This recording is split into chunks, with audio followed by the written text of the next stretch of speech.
Hello and welcome back to our Dance Physio A to Z series. We've reached D-Day and today I'm going to talk to you about Developpe. Now, we all love those pictures of those dancers with 6 o'clock legs that go on forever, but that doesn't come without good technique. So what we're going to start with today is a few do's and don'ts for how to get the perfect preparation for a good Developpe. Don't worry too much in the early stages about the actual height of the leg. Height will come with good strength and flexibility. It's more important that we get good placement, and that starts right from the 5th position up through into ritire, which is what we're going to talk about today. You do of course need good flexibility in the hip joint, and you need good length down your hamstrings and adductor muscles as well. Now we will come to talk about some ideas for stretching and how to develop your flexibility later on in the series, so do keep watching for some more tips on that. Let's have a look at what makes a good ritire. We can practice this starting from 1st position, 3rd position or 5th position, depending on what level you're working at.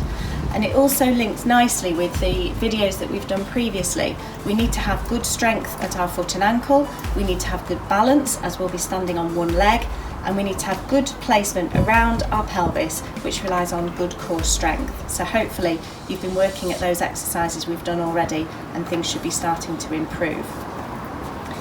The ritire starts with a peel of the foot from the floor. So we draw the toes into the arch, up the leg and up to the side of the knee. It's important to make sure we're not hitching at our hip or sticking our bottom out.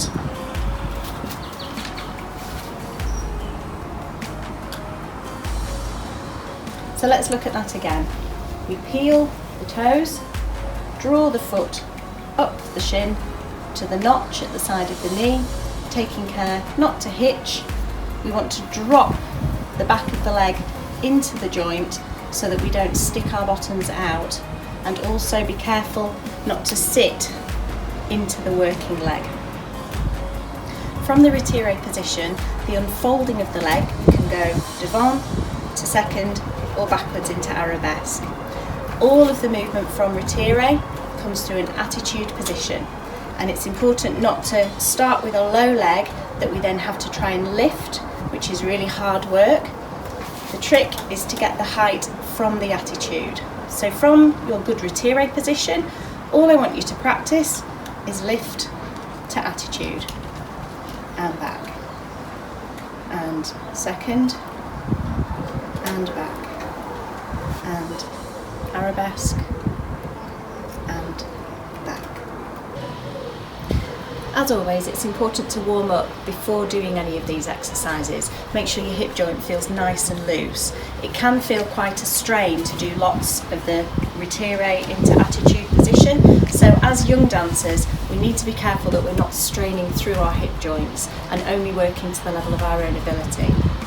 Now, if you have something like a bar or a banister or some surface at home, you can extend your leg into a Developpe position to practice the end position with your legs supported.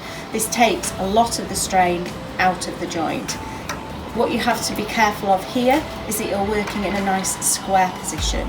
So if you're in 2nd and your leg is to the side, make sure it's not turned in and you're dropping, as I said, into the back of the hip. Make sure you're nice and strong and stable through your supporting leg and not sinking into this side. If you're trying to practice your position devant, make sure you turn so that you are square onto your leg. Don't do a forward position where your hips are facing the side. It's important, whatever position you're in, that your technique is key. And again, you're rotating the leg round so you end up with this beautiful turned out line as your finishing position. And finally, just a word of caution about working in 2nd position.